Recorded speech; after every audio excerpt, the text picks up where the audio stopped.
자, 구약성경 783페이지 욥기 22장의 말씀을 볼 차례입니다. 욥기 22장 5절로 11절까지의 말씀, 그리고 21절에서 22절까지의 말씀, 이렇게 두 부분을 보도록 하겠습니다. 먼저 욥기 22장 5절에서 11절까지의 말씀을 우리 같이 받들어 읽도록 하겠습니다. 시작. 내 악이 크지 아니하냐, 내 죄악이 끝이 없느니라. 까닭없이 형제를 볼모로 잡으며 헐벗은 자의 의복을 벗기며 목마른 자에게 물을 마시지 아니하며 줄인 자에게 음식을 주지 아니하였구나. 권세 있는 자는 토지를 얻고 존귀한 자는 거기에서 사는구나. 너는 과부를 빈손으로 돌려보내며 고아의 팔을 꺾는구나. 그러므로 올무들이 너를 둘러있고 두려움이 갑자기 너를 엄습하며 어둠이 너로 하여금 보지 못하게 하고 홍수가 너를 덮느니라. 21절과 22절의 말씀 같이 읽겠습니다. 시작. 너는 하나님과 화목하고 평안하라. 그리하면 복이 내게 임하리라. 청하건대 너는 하나님의 입에서 교훈을 받고 하나님의 말씀을 내 마음에 두라. 하나님의 말씀입니다. 아멘. 자, 욥기서 가장 욥기서에서 많은 부분을 차지하는 부분은 욥의 어려움을 위로하러 찾아왔던 그 세 친구가 차례로 욥과 이제 대화를 하죠. 세 명의 친구가 찾아왔는데 첫 번째 친구가 욥에게 말하고 욥이 그것에 대해서 또 욥이 대답을 합니다. 그리고 두 번째 친구가 또 말을 하고 욥이 대답을 하고 또 세 번째 친구가 말하고 욥이 대답을 합니다. 이 사이클이 세 번 반복이 됩니다. 오늘 욥기서 22장에서 27장까지는 이 친구들과의 대화가 이제 세 번째 시작되는 그 부분입니다. 마치 권투 경기로 말하면 이제 3라운드가 시작된 거예요. 근데 1라운드서부터 친구들은 욥을 아주 사정없이 몰아칩니다. 욥이 이렇게 고난을 당하는 것은 욥의 잘못 때문이다. 그것을 인정해라. 마치 욥에게 자백을 받아내기라도 할 듯이 계속해서 욥을 몰아세우죠. 그렇지만 욥의 반격도 만만치가 않습니다. 친구들이 하는 그 무수한 말을 들으면서도 자기의 정당함, 나는 정말 억울하다. 내가 이런 고난을 받을 만한 죄를 저지르지 않았다. 욥은 자기 나름대로 그것을 또 애써 지켜내려고 합니다.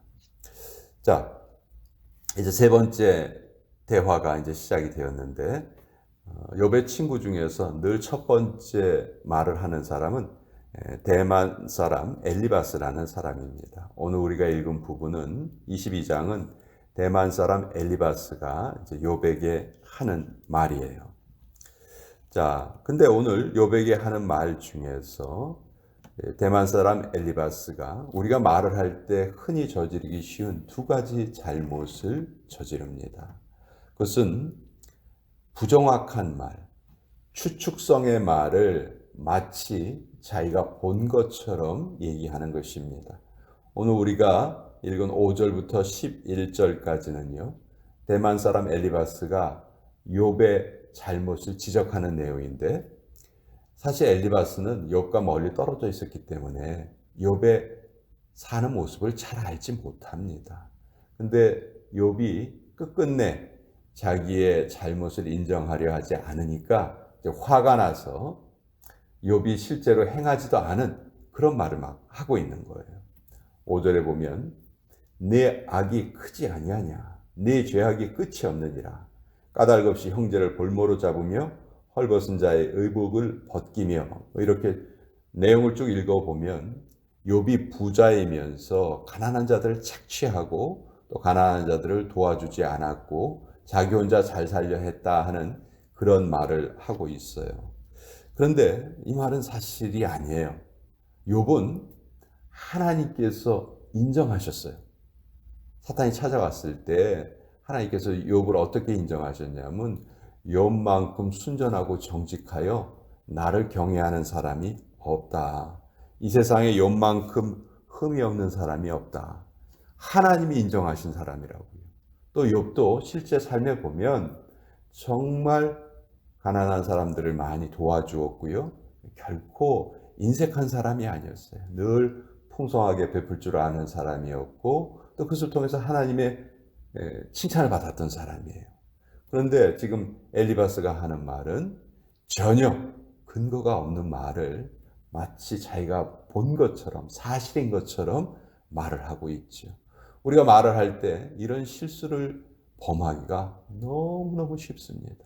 정말 우리가 하는 말이 이 말에 위력이 있잖아요. 위력이 있기 때문에 어떤 말을 할 것인가를 우리가 평소에 훈련을 잘 쌓아야 돼요. 그렇지 않으면 홧김에 기분이 나빠서 다른 생각을 하다가 자기 마음에도 없는 말이 바깥으로 나올 수가 있는데 이미 한번 나온 말은 주워 담을 수가 없는 것이죠.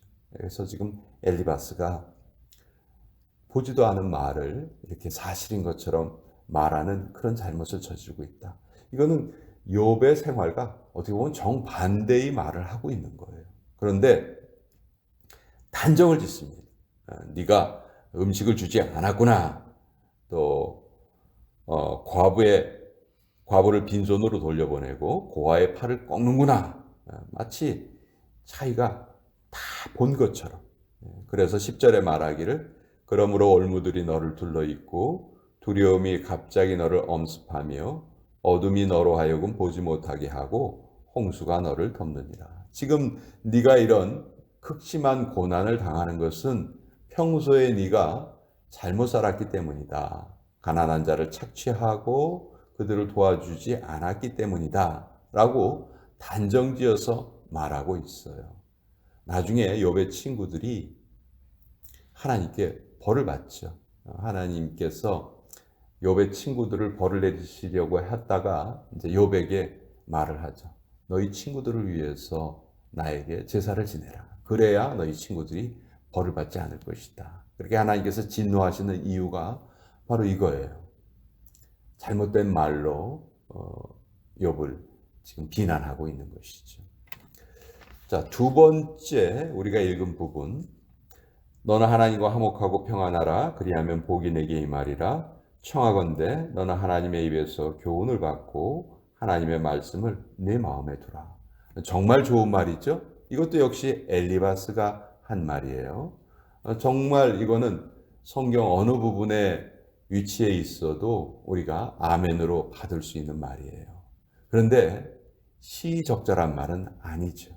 지금 욥에게 필요한 말은 위로의 말이었어요. 그런데 그 위로의 말이 아닌 지금 상황에 맞지 않는 말을 엘리바스가 하고 있는 것이죠. 자, 이것이 우리가 저지르기 쉬운 말의 두 번째 오류에 해당이 됩니다. 첫째는 정확하지 않은 말을 마치 내가 본 것처럼 그렇게 말하는 그런 실수. 두 번째 말은 옳은 말이라 할지라도 그 시점에 그 타이밍에 적절하지 않은 말. 이런 것들이 우리와 대화하는 상대방에게는 상처가 될 수 있는 것이죠. 사실 이 21절, 22절의 말씀은 우리가 욥기에 이것이 욥기에서 떼어내서 예를 들어서 잠언서에 이 말이 있다든지 시편에 이 말이 있다든지 해도 충분히 우리가 아멘으로 받을 수 있는 말이죠. 하나님과 화목하고 평안하면 우리에게 복이 임할 것이고 하나님의 입에서 교훈을 받고 하나님의 말씀을 내 마음에 두라. 얼마나 좋은 말입니까? 근데 반대로 말하면 너는 지금 하나님의 말씀을 내 마음에 두고 있지 않다 하는 그런 비난의 말이 될 수도 있는 것이죠. 자, 여기에 대한 욥의 대답이 욥기서 23장 12절에 나와 있습니다. 욥은 어떻게 대답하는가 한번 볼까요? 욥기서 23장 12절에 보면 엘리바스에게 욥이 이렇게 대답을 해요. 내가 그의 입술의 명령을 어기지 아니하고 정한 음식보다 그의 입의 말씀을 귀히 여겼도다. 실제로 욥의 삶은 엘리바스가 욥에게 말한 것보다 훨씬 더 경건한 그런 삶을 살아왔던 거예요. 하나님의 말씀을 세 끼 음식을 먹는 것보다 더 소중하게 여길 정도로 욥은 하나님의 말씀을 사모하고 또 그 말씀대로 지키려고 애를 썼던 것이죠. 근데 엘리바스가 하는 욥에 대한 비난은 이렇게 근거가 없는 말이었다. 그래서 그런지 이 세 번째 대화를 보면요, 친구들의 말은 그 분량이 아주 적어요. 세 명의 친구 중에서